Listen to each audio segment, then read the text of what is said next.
Carbohydrates. These days, carbs are completely misunderstood, and that's as a result of all the fad diets that are around and all the misinformation out there. The reality is that carbs are essential for growth, for carrying out bodily functions, and they really are a very, very important macronutrient. Carbs are made up of sugars, and there are two types depending on the amount of sugar units in the molecule, either simple or complex. When carbs are ingested, they're broken down into either glucose or glycogen, and glycogen is stored in your liver and your muscles, and that's what fuels your workouts. When you're working out, you're depleting your muscles of their glycogen stores. Glucose, on the other hand, is broken down into sugar in your stomach, and it's absorbed into your bloodstream.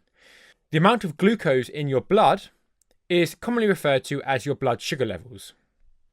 So how do we choose which carbohydrates we want to include into our diet? Well, for that, we're going to use a fantastically useful tool called the glycemic index. The glycemic index measures the rate of absorption into the blood of a carbohydrate.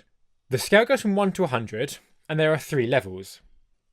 0 to 55 is low, so this means that carbohydrates that fall into this category are slow to be absorbed into the bloodstream, and as a result, they give us a slow, consistent release of energy.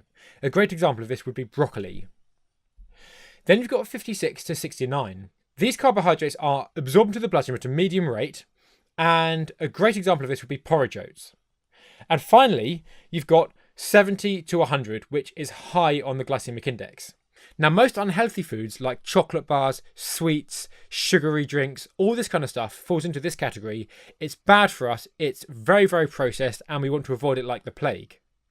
However, there are some healthy foods that fall into this category, which are good for us, and we're going to want to use them. These are foods like bananas, watermelons, if you can get your hands on them, things like that, fruits which are natural and are high on the glycemic index. The reason why they're good is because if you want to have a pre-workout meal 30 minutes before you work out, or a shake, and you want to have some food that's going to give you a sudden burst of energy, this is the category to be getting your foods from. So bananas are great, and anything else that falls into this category. As for the rest of the time, we want to be getting all our foods from as low on the scale as possible. Anywhere in the 0 to 55 range is perfect. Broccoli is such a good example of this because it's full of vitamins, it's full of low GI carbs, so you're going to get sustained energy release. But even a few things from the medium category is fine as well.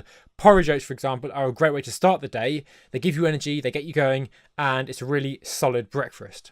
To summarise, choose the vast majority of your foods from the lower end of this scale. 0 to 55 is ideal because it's going to give you sustained energy throughout the day. And just before your workout, if you have that meal 30 minutes before you go into the gym or do your workout, 70 plus is fine. Banana, anything like this is going to give you that sudden burst of energy, and it's really going to help you push yourself hard. If you do this, you're going to constantly be feeling energized and raring to go and full of energy. That's carbs.